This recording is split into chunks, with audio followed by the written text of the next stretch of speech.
The swastika of the Nazi Party. It is gone today, blasted from the earth, but the memory of its evil genius remains. Great is man's devastation of his own handiwork. Some men's thirst for conquest is unquenchable. Names like Genghis Khan and Attila the Hun freeze the blood of men and strike terror into their hearts.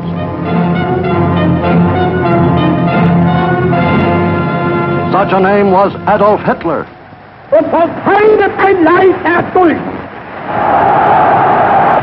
What kind of man was this strutting, shouting fanatic of the Third Reich?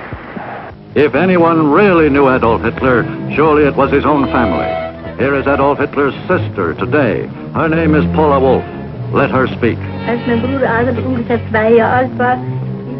I quote her. When we children played together, my brother Adolf was always the leader. All the others did what he told them to do. They must have had an instinct that his will was stronger than theirs. Father wanted Adolf to become a government official as he was himself, but my brother could not make up his mind. He wasn't the type to sit all the time, and therefore, as a government official, he would not feel at home.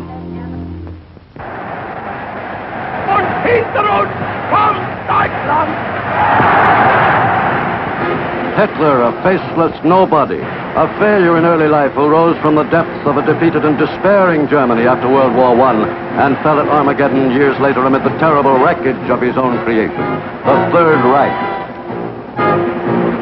To historians, Hitler's success with the German masses stemmed from his gift of oratory, from his speeches, which had something of Wagnerian music, a foggy conglomeration of gods and heroes and blood and race.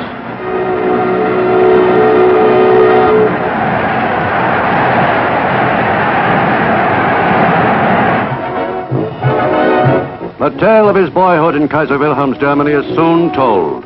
In the city's streets, among the crowd, the camera's eye seeks in vain for the son of a petty customs official. Proud, apart, almost friendless, he dreams of being a poet, an architect, an artist. But he winds up as a house painter and sometime common laborer. Through his 20s, the world knew nothing of him.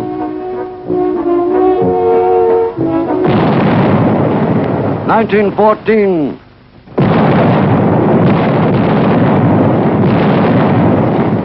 The Great War rescues him from failure, a time for heroic deeds. A new symbol, the swastika, rises from black German defeat. Members sign up for the German Workers' Party. The symbol appeals to Adolf Hitler. As a corporal, he had been wounded and gassed in the war, and he soon leads the bitter veterans in the dark days that follow. The parades are an integral part of this new political force, soon to become the Nationalist Socialist or Nazi Party. It is now 1920, and Hitler talks himself into the leadership of the party. 1923, Hitler and General Ludendorff lead the abortive beer hall riots in Munich. Hitler goes to prison, and the fanatic Dr. Goebbels takes over the party. From headquarters in Munich, Goebbels screams, "We build the Third Reich on propaganda." While the parades go on, Hitler sits in Landsberg prison and writes Mein Kampf, the Bible of the Nazi movement, the answer to unemployment, breadlines, depression. Fight, fight. Julius Schaub, an early follower of Hitler and a fellow prisoner during Germany's days of desperation, talks now.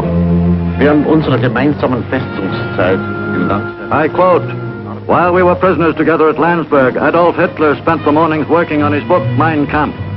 In the evening after supper, when we came together, he used to read us several chapters from his book. There were discussions. The main participants in these discussions were Hess, Griebel, and Dr. Weber. For us young people, it was a training school, if I may say so, because at that time we hadn't realized just what Adolf Hitler was planning to do." Out of prison and now a hero, a happy Hitler resumes control of the party. The fascist salute, borrowed from Mussolini, becomes part of the ritual, along with the banners and the rallies. Other close ties with the Italian fascists are built. Hitler and Rudolf Hess greet Mussolini in Munich, perhaps seeking to learn the way to seize power.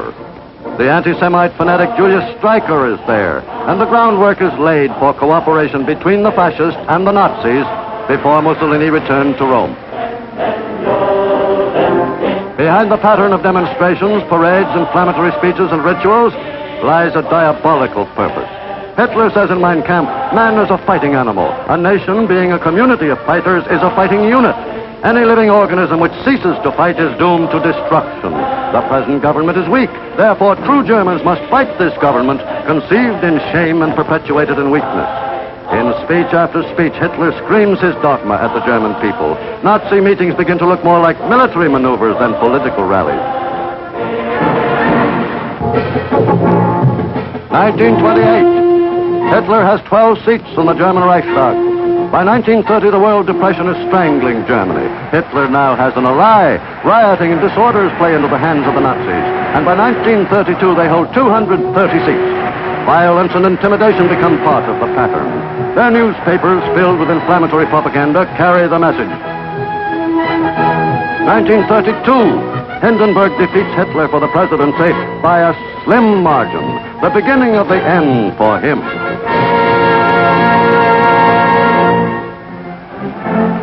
January 30th, 1933. Hindenburg is through. Hitler is named Chancellor, and in a torchlight parade, his followers pay pagan homage to the undisputed master of Germany. The Stahlhelm or steel hats, the SS Elite Guards, and the SA Stormtroopers are all there, and they will spread terror throughout the land. Hitler now has the support of the big German cartels. Hitler is now able to put into practice his thesis as spelled out in Mein Kampf, that the aim of all education and all effort is to produce a German who can become a soldier.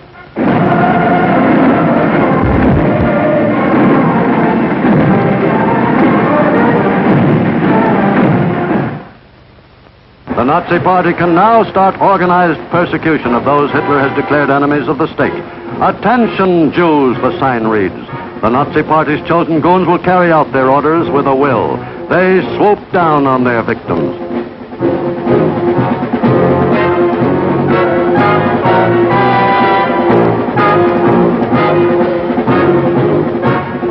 Homes are broken into day and night. Hitler says in Mein Kampf, only the application of brute force, used continuously and ruthlessly, can bring about a decision in favor of the side it supports.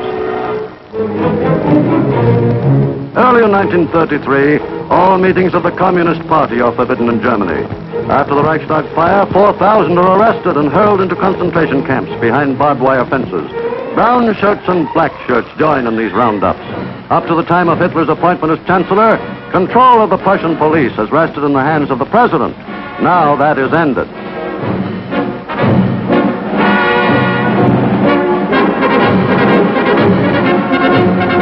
The Prussian police are commanded by Hermann Goering, whose beer barrel shape contrasts with the lean, hard bodies of the men under his command.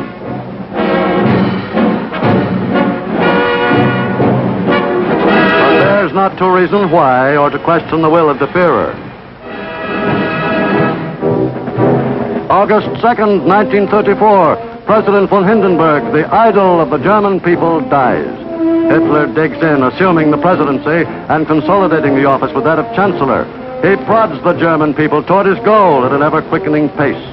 The Nazi Party consolidates its strength and follows its blueprint to dominate the entire country.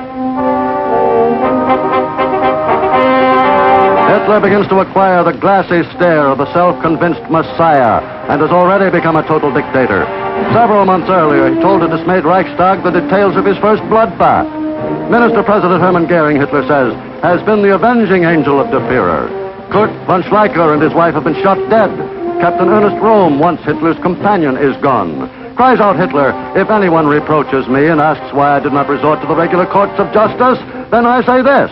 In this hour, I was responsible for the fate of the German people.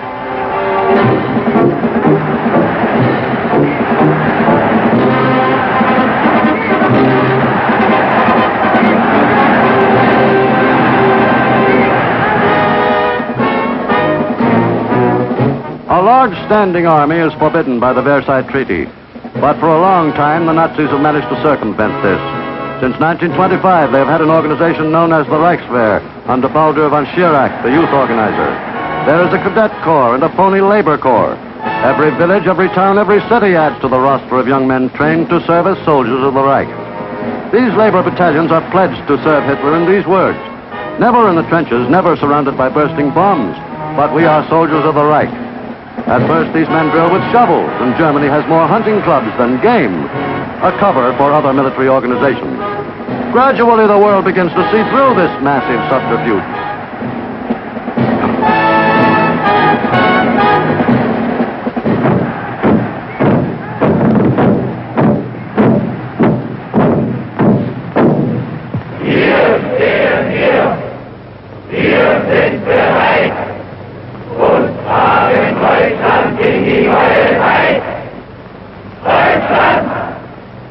Kamerad, woher stammst du? Aus Friesenland, Und du, Kamerad? aus Schlesien, von der Saar. Ein Volk, ein Führer, ein Reich, Deutschland!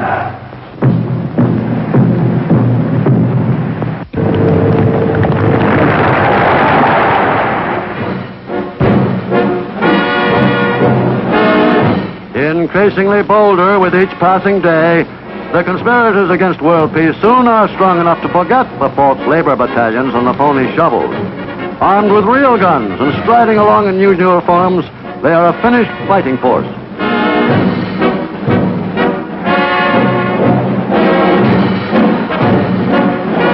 Cavalry, another violation of the Versailles Treaty, whose framers remembered the feared Uhlans, passes in review before the Reichsführer.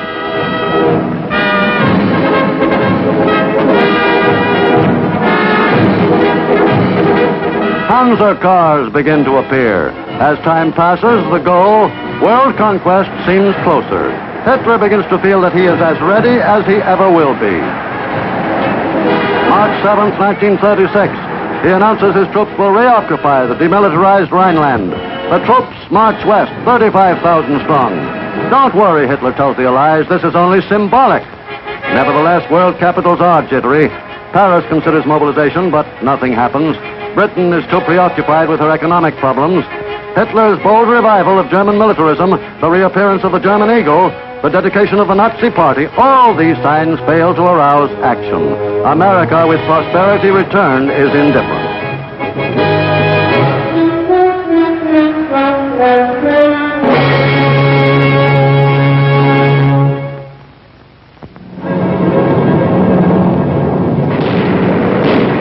By 1938, Hitler has an air force of 1,500 first-class fighters, tanks and panzer cars for his slick motorized division, and 3.5 million trained soldiers.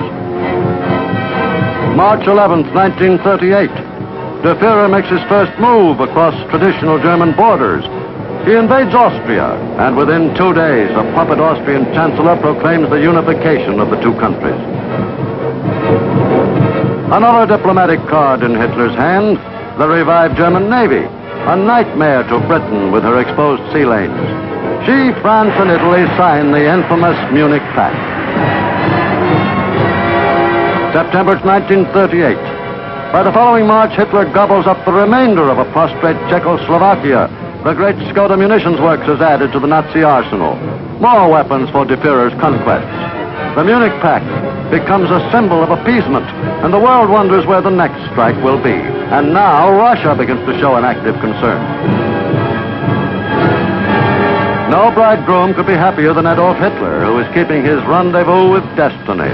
In 6 short years since he became chancellor, the German eagle again has the world trembling. Facing France, the Siegfried defense line bristles with tank traps and guns. But Hitler's move will not be there, but to the east. Yes, Poland is the next target.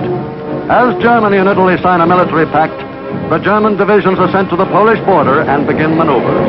The world, hoping for Russian intervention, is shocked when Hitler and Stalin sign a friendship pact.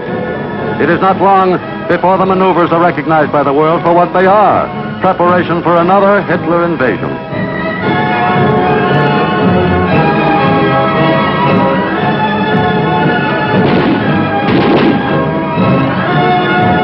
To the Polish border, Hitler has sent divisions of cavalry to cope with the Polish mud when it becomes too difficult for the mechanized divisions. Everything goes according to plan. Out of the youth groups have come divisions of hardened soldiers ready to die for the fatherland. Out of the young groups of athletes who practice jumping come the tough paratroopers ready to strike with lightning speed. From the glider clubs, supposedly sports clubs, come the trained pilots to man the Messerschmitt.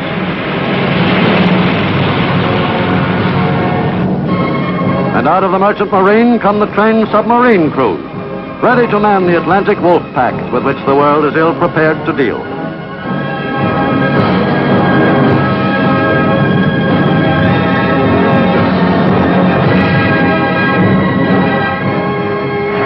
Yes, the youth groups are serving their purpose in the Nazi master plan. September 1st, 1939. Germany's radio stations crackle out the warnings, "Stand by, something big." Inside one heavily guarded studio, the Minister of Propaganda, Joseph Goebbels, speaks. The news is world-shaking. Germany has invaded Poland. Within 2 days, France and Britain have in turn declared war upon Germany.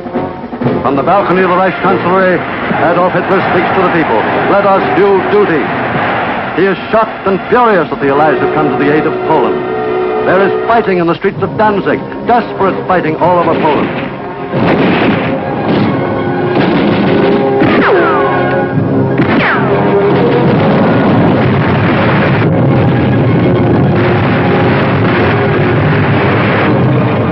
Poland is literally burned off the maps of the world as the Panzer divisions execute the first of the ferocious blitzkriegs. The German-Polish frontier disappears as the Poles try to oppose a moving 20-mile wall of steel and firepower with their ancient cavalry. Hitler goes to the front to view the slaughter at Poznan. In 3 weeks, the nation is reduced to unresisting ashes.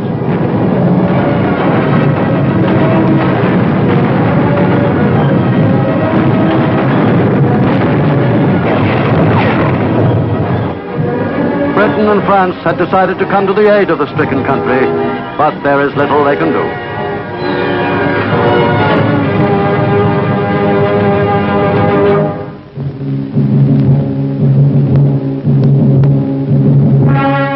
Before the autumn leaves have fallen, the subjugation of Poland is complete.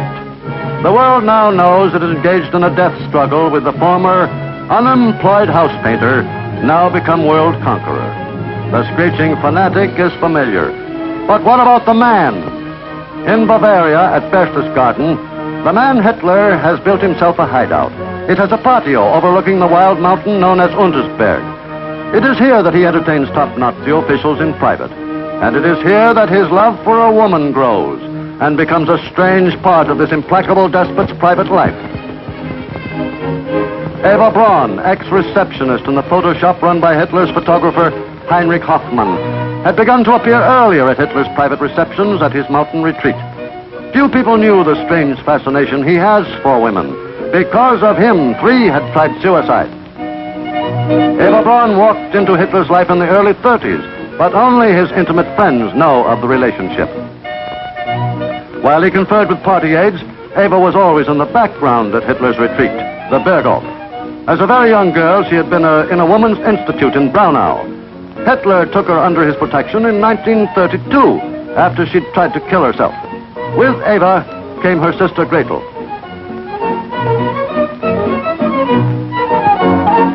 In this beautiful setting, the Polish massacre and the coming war with the Allies seemed remote indeed. A cocktail party atmosphere prevails a great deal of the time. Minor party officials whose names are lost to history are there chatting with the Führer, as Eva and her sister and friends provide almost comic relief. And looking at her, one might be inclined almost to pity her. Poor girl, scarcely more than a child, and flattered by the attention of the ruler of her country, she can hardly be expected to act differently. She came from the same humble background as Hitler himself, a possible explanation of his preference for her.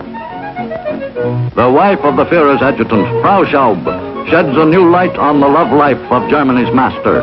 There was, after all, Hitler the ladies' man. Das Gerücht, dass Adolf Hitler Frauen gegenüber... She says, those rumors that Adolf Hitler was supposed to be abnormal over women are false. As the wife of a man who was his adjutant for 20 years, I had numerous occasions to watch him in private, and also when in the company of ladies. I can assure you that he was definitely a very normal man. He loved women and loved to be in the presence of feminine beauty. I know all about the relationship between him and Eva Braun from 1931 right up to the end. And I also know about many other love affairs.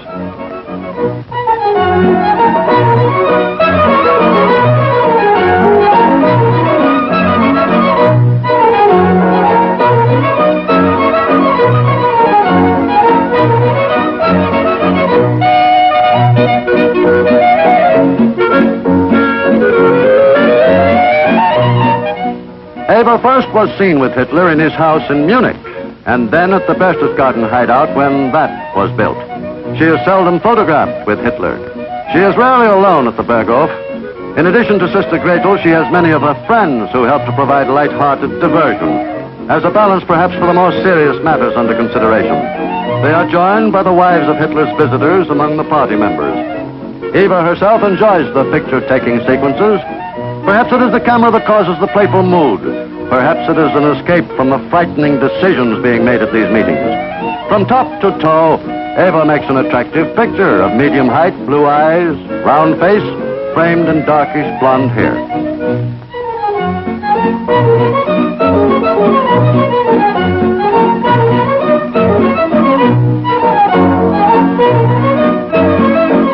We have no comment from Hitler about his sweetheart. From others come varying opinions. Says Heinrich Hoffmann, who discovered her. She is an ordinary, pretty little shop girl with all the frivolity and vanity of her kind. To Dr. Goebbels, she is that stupid flapper. Knowing how Hitler despises fatness in any form, Eva spends a few hours a day in exercise.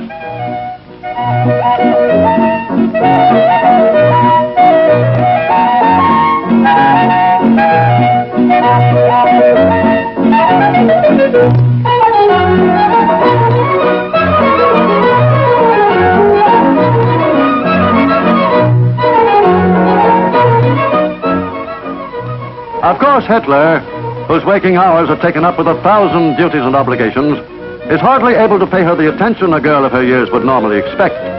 While some of the entries in her diary tell of Hitler's anger and of his neglect and her own mortal unhappiness, she also writes with pride that she is the mistress of Germany's and the world's greatest man. Then she seems not to mind the neglect.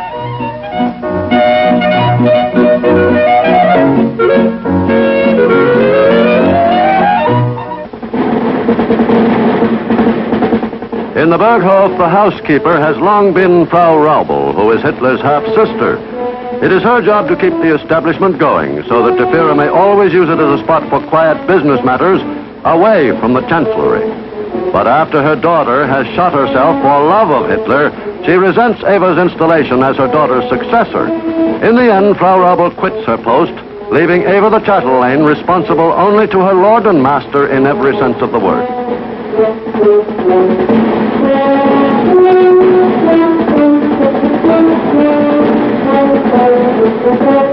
Over the years, Hitler's bodyguard, the brutal Martin Bormann, turns the Berghof into a second chancellery, which is always awaiting guests.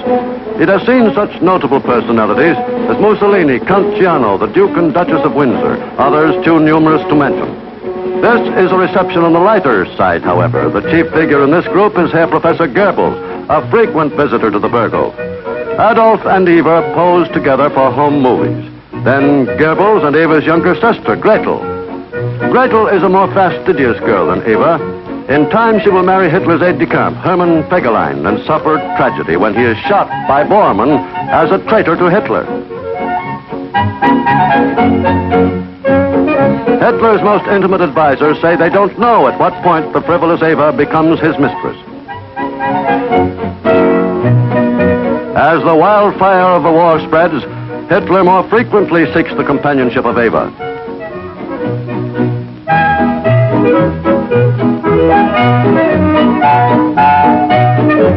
There has been gossip about Hitler and Eva being the parents of a child, but it seems untrue. This baby is probably the daughter of one of her girlfriends.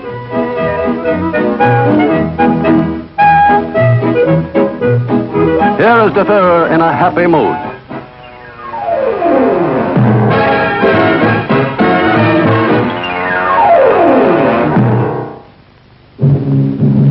It is hard to imagine now that a great war is raging. Hitler's private guard is ready for a visitor. The only intimation of war comes when someone like Count Ciano, Mussolini's son-in-law, comes to Berchtesgaden. Hitler wants to know when Benito is going to keep his promise to come into the war. Several months have gone by and Italy is still neutral. But this serious business does not interfere with the round of gay swimming parties featuring Eva Braun and her friends in a kind of water ballet. The fact that Britain and France are going to make a real effort to cut short the mad career of her lover does not curtail the daily diving practice.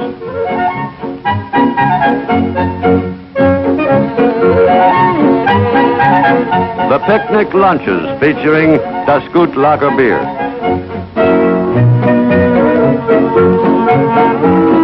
Another episode starring Eva with a supporting cast of Nazi leaders visiting Berchtesgaden. Perhaps the habit of stripping the possessions from enemies of the Reich has caused them to forget their manners.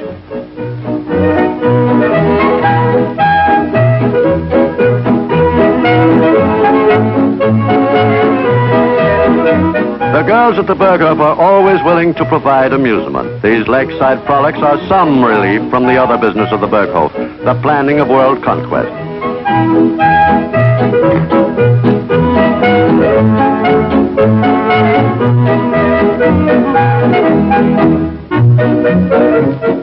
Still more water sports. It is the era of the rubber raft in the Bavarian lakes near the Berghof, and fun for the visiting leaders of the self-styled master race.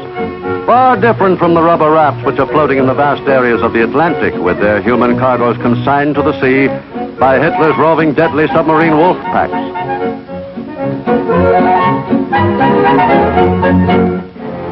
A graphic report for Der Führer, enemy dead, and the plans for further conquest.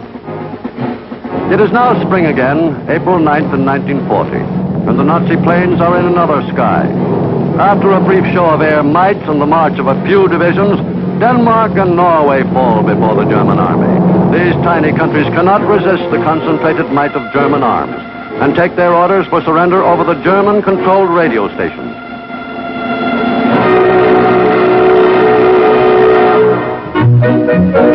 But even Hitler's attempts to remake the map of Europe brings few changes to Berchtesgaden. At Hitler's hideaway, it seems that everything is always the same. The same girls in bathing suits seated on the same blankets, the same water sports, the same carefree air. But not entirely. The beauty of a butterfly's wings are indeed fascinating, as are many things bright and gay. But a butterfly's wings are quite different from those of transport planes. And the transport planes carry a deadly cargo.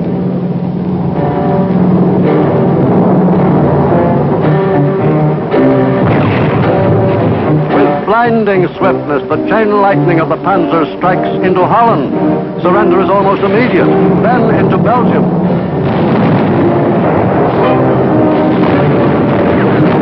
The British are rolled up at Dunkirk.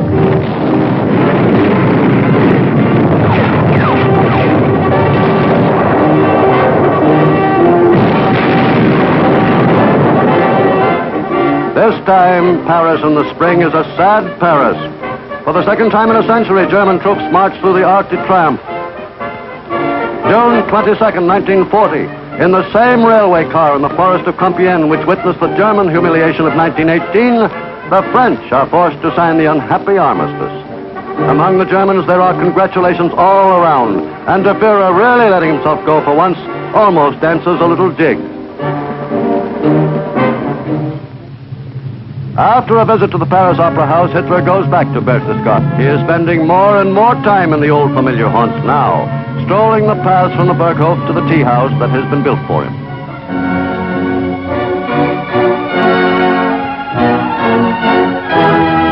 And Eva is less alone than she has been in earlier years. Under the impact of the tremendous events that rock the world, Eva is undergoing a change.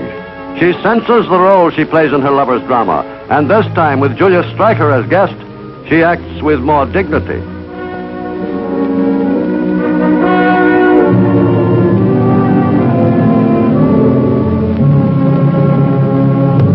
If Adolph seems detached and moody at times, and even busier than usual with Joachim von Ribbentrop and Mussolini, it is because there are great things in the air.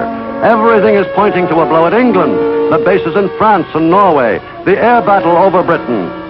But Hitler has other plans, known only to his intimate advisors such as Joseph Goebbels and Heinrich Himmler.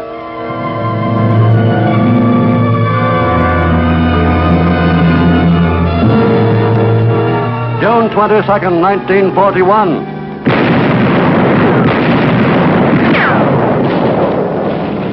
Three great Nazi army groups crash into Russia on a vast front from the Gulf of Finland in the north to the Black Sea on the south. The world is shocked. No one has expected this. Hitler and Stalin have been allies. They have split up Poland. They have signed a mutual assistance pact that drive carries deep into Russian territory.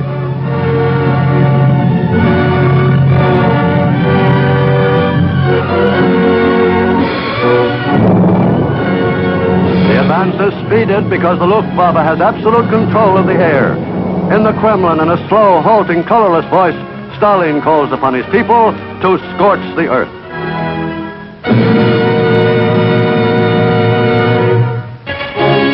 But the Japanese attack on Pearl Harbor on December 7th, 1941, has brought new allies and generals to the Supreme Command. Eisenhower and Bradley join Montgomery and Tedder.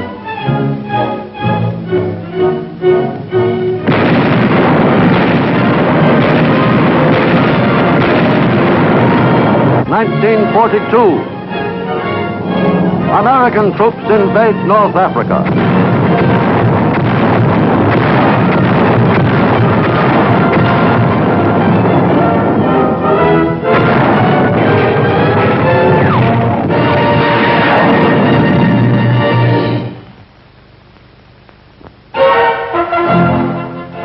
Hitler's Russian invasion has stalled in a great swirling maelstrom of blood and fire whose vortex is Stalingrad.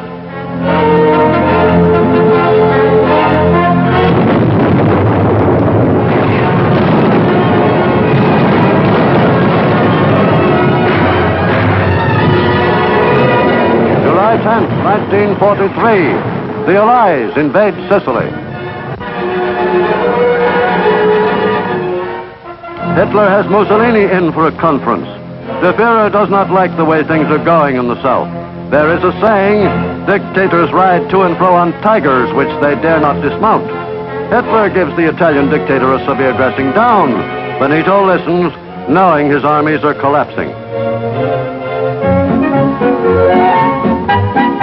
Eva is still kept in the background at the Berghof, doing her slimming exercises alone as her Führer struggles with the titanic problems of the war.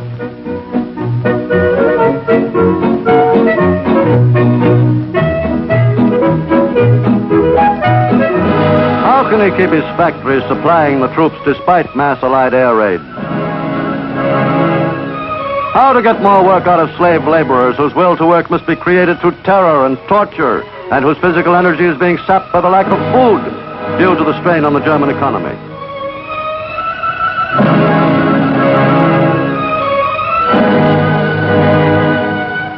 Full production can hardly be expected from starving men who must push and shove each other for the scraps left for them.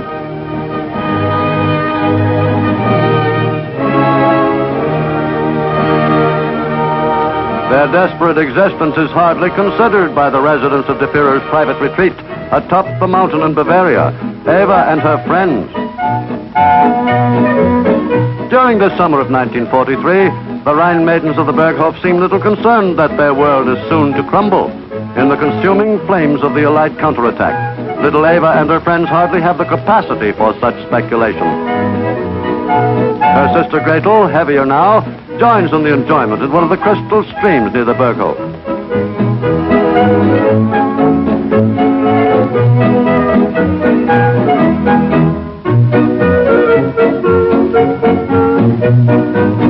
The girls like shower baths. The Germans call them Braus baths.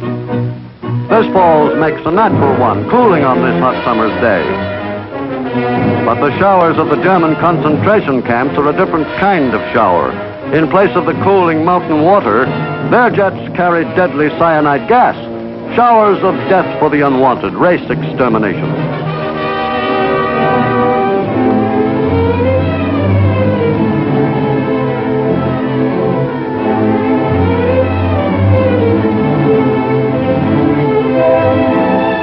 the clothing will be salvaged. In its death throes, the Third Reich will overlook nothing usable. September the 8th, 1943, under cover of darkness, American and British troops strike across the Strait of Messina and invade Italy. General Mark Clark leads the invasion.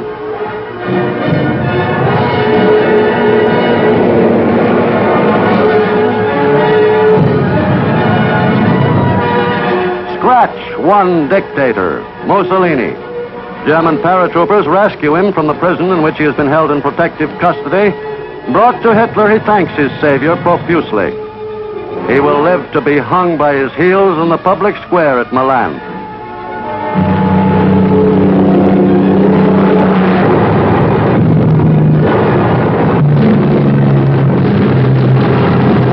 Day and night, British and American bombers are taking off from bases in Britain and North Africa to bomb Germany.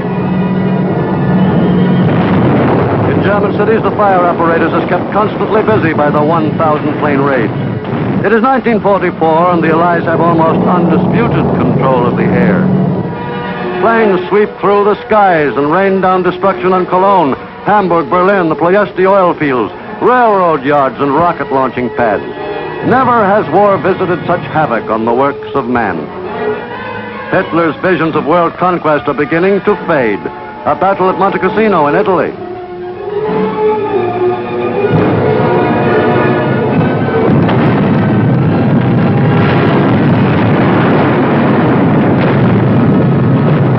Soldiers of many nations are in the bitter fight for the monastery.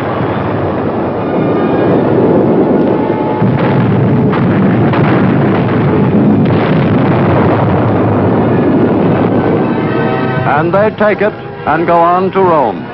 This is truly an allied army. They understand each other, the universal sign language. The ones who can't understand are the bombed-out civilians. They know little about the mad dictator who has caused their plight, especially the children. Along the shell-torn roads they trudge, seeking shelter.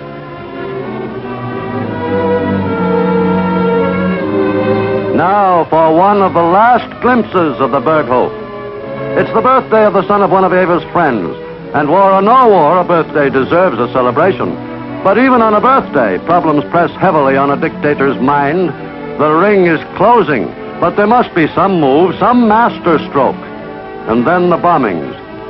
Day and night, day and night. This is the repayment with interest for Warsaw and Rotterdam and Coventry. Yes, the little fellow gets a birthday party. What will the next one be like? Will there be a next one?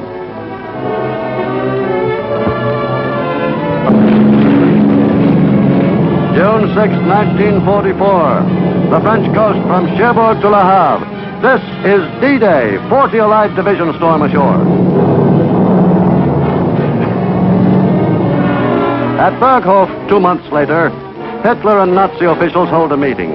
A desperate bomb plot has miscarried. Several die in the blast, but Hitler escapes. The only after effect is a slight limp. This war, says Hitler, is one of those elemental conflicts which usher in a new millennium and which shake the world once in 1,000 years.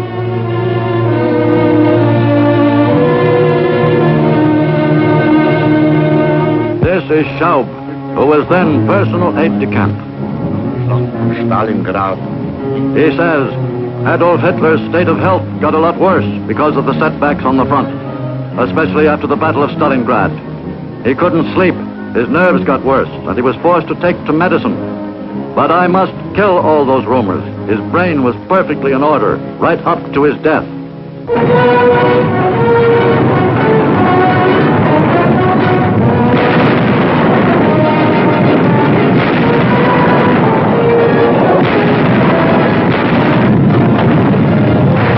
On the Western Front, General George Patton unleashes his tanks. Hitler has worked his revenge for what he considered the humiliation of Germany. He is paying its price. To a desperate Hitler, his Blondie is of some comfort, faithful when even the Fuhrer's life is threatened by his former friends. She is trained to kill on command.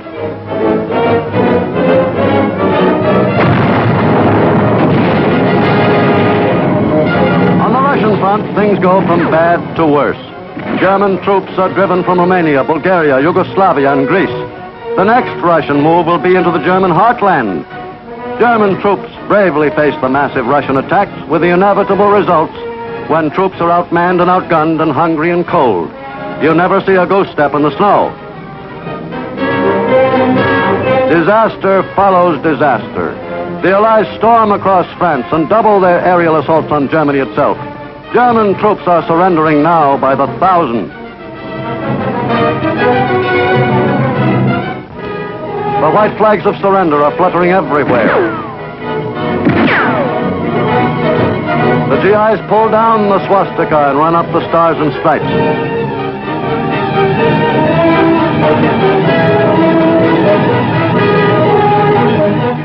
So be it, Hitler tells himself. If the Third Reich must fall, let it be to the Americans. But even this is not to be. There has been a deal at Yalta. The British and Americans are to draw up along the Elbe and let the Russians take Berlin. Hitler sees the handwriting on the wall. He must go to Berlin to turn the rout into victory or fall in the attempt. And so, he and Eva Braun go there and install themselves in the Chancellery. There he screams for greater sacrifices.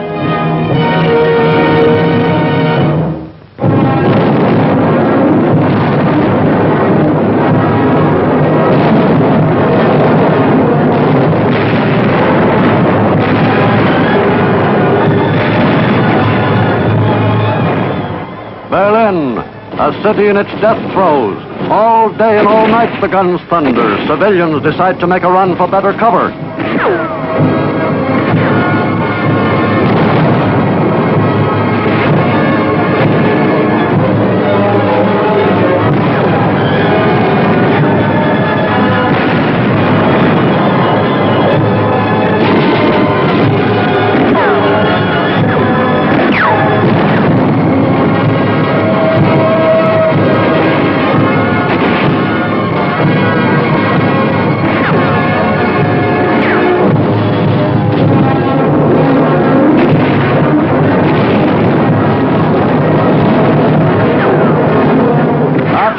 You get so you take chances.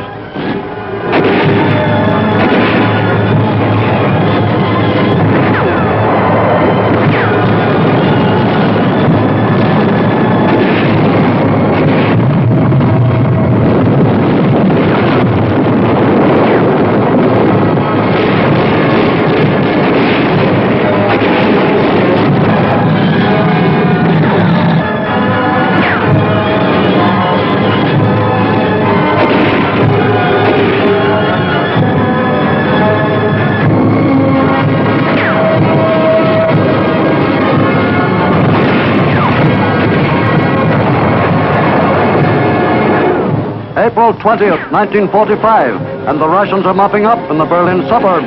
Hitler has called in his staff, the final meeting. Should they fly to the south, Hitler elects to stay until the end and goes to a bunker under the Chancellery with Eva. Himmler and Goering desert. The crashing gunfire is the sound of approaching doom.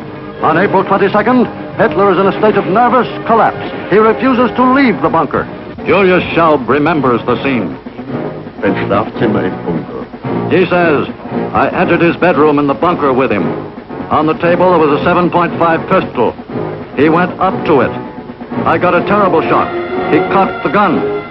But no, it wasn't the last hour yet. He was only making sure it was loaded. A few days later, the event took place, which I thought was going to happen at that moment.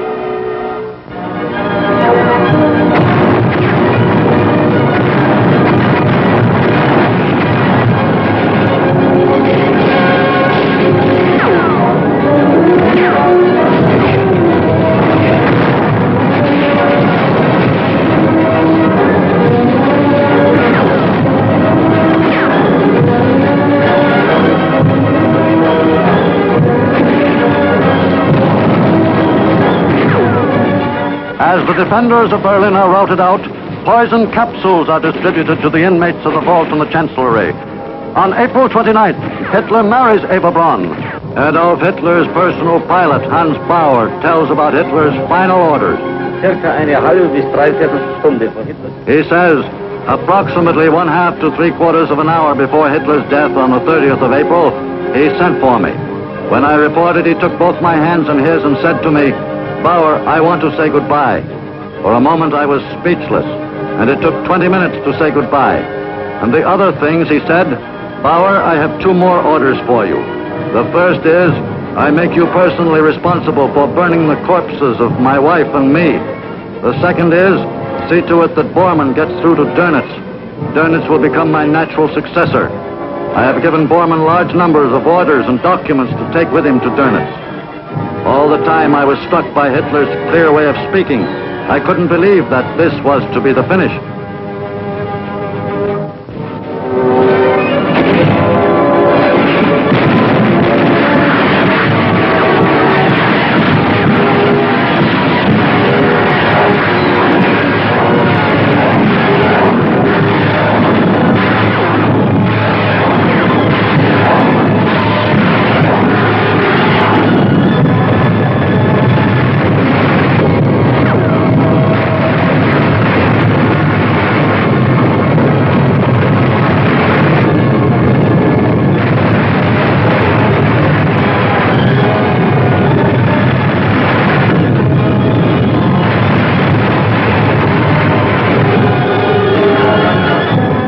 The flaming Nazi capital is taken. The last defenders are hauled from their holes. Amid the complete ruin, it is difficult to find out what happened to the fallen Nazi idol. But the full story is pieced together later. In the basement of the Chancellery, Adolf Hitler shoots and kills himself. Eva takes poison and dies. Their bodies are burned by Joseph Goebbels and Hitler bodyguard Martin Bormann and tossed into this ditch in the courtyard outside their death chamber. Here is Erich Kempka, Hitler's personal chauffeur for many years. He soaked the bodies in gasoline. He says, "When I saw the chief for the last time, I definitely had the feeling that the end was near. But there was no change in him that you could see, not in his character nor anything else. He said goodbye and dismissed me. Next day, when the chief was dead, I went on to the bunker just as they were carrying out the corpse. Then came Martin Bormann with Eva Braun in his arms. I took her body away from him and carried her along behind Adolf Hitler. We placed these 2 bodies side by side in the garden. I had placed on me the exceptionally difficult moral duty of pouring petrol on them and setting fire to them. The corpses burned from 1:30 until 7:30 in the evening. Joseph Goebbels shoots his 6 children and has an SS guard shoot his wife and himself. And the Russians hoist the red flag atop the Brandenburger Gate. American occupation troops arrive from the west, hoist the stars and stripes.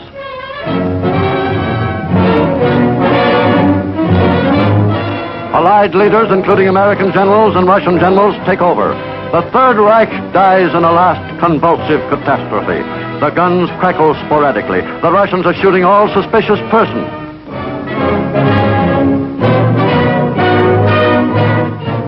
Berlin, May 4th, 1945. A city of smoldering ruins, which, like Phoenix, must rise from the ashes of itself. Adolf Hitler has left a mark on his country, which will be remembered for 1,000 years. The 1,000 years he said his Third Reich would endure. Hitler's private mountain lair, Berchtesgaden, shares the fate of Berlin. The scene of his trysts with Eva Braun is a shambles. The actors have left the scene forever. The Nazi leaders are dead or in prison. And the female lead, Eva herself, is a rotting corpse, charred beyond recognition. And what shall we say of the principal actor? The part-time common laborer whose dream of leading his people to world conquest ran the gamut of violence, torture, concentration camps, mass death chambers, and ended in utter destruction. In death, as in life, Adolf Hitler remains the sinister symbol of tyranny, the ruthless tyrant whose mad ambition did not stop with the enslavement of his own people, but stopped only after it had unleashed upon the world the most brutal war in recorded history.